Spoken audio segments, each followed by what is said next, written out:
මෙන්න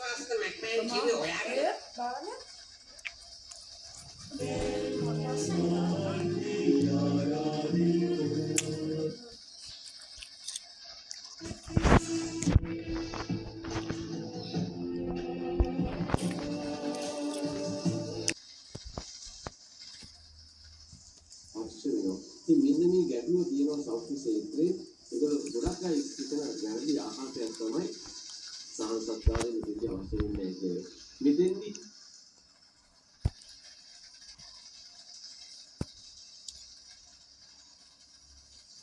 විශේෂයෙන්ම පිළිකාරෝගය ක්ෂේත්‍රයේ වෛද්‍යවරුන්ට සහන සත්කාරය ගැන පොද දැනුමක් තියෙනවා. පොද අධ්‍යයනයක් තියෙනවා. මේ විශේෂයෙන්ම ඔහි කණ්ඩායමට පුළුවන්කමක් ලැබෙනවා මේ රෝගියාගේ මේ ගැටලුවට උත්තර දෙන්න. ඒක එයින් අපිට පැහැදිලි වෙනවා සහන සත්කාරයේ රෝගය දැනගත් මොහොතේම අපි ආරම්භ කළ යුතුයි කියලා. මේ දැනගත් මොහොතේම ආරම්භ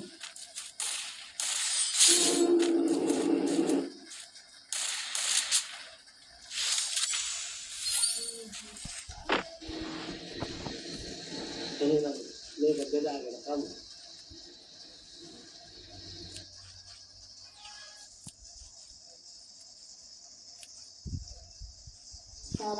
එතකොට මේ ලංකාව තුළ මේ සහන සත්කාර සේවය මොන විදිහටද ක්‍රියාත්මක වෙන්නේ?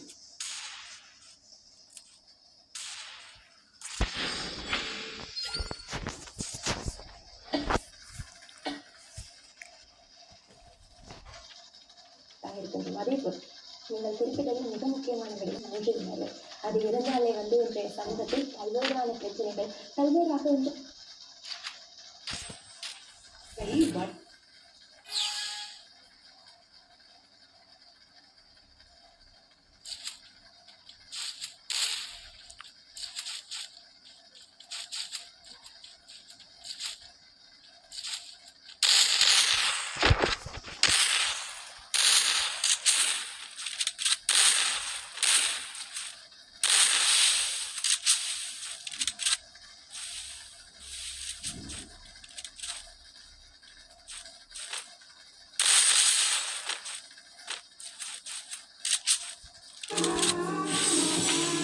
Oh, double double. Hey! Oh, इतनी क्या की हुए?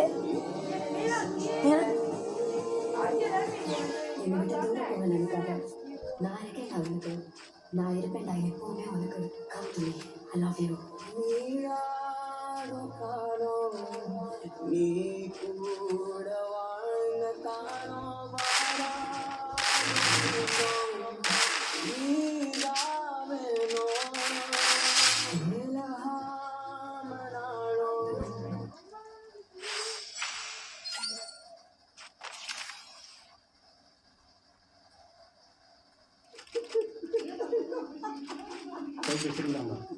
சின்ன ஜோக்கா பார்த்துருப்பான் சிரிக்கிறான் விடு. அவன் ஜோக்கு சிரிக்கிறான், நம்மளை ஜோக்கராகி சிரிக்கிறான். ரோட்டில் சும்மா போகிறவங்களாம் பிடிச்சி வாயில விடுறாங்க. வரலாம் விட்டு வச்சுருக்காங்க.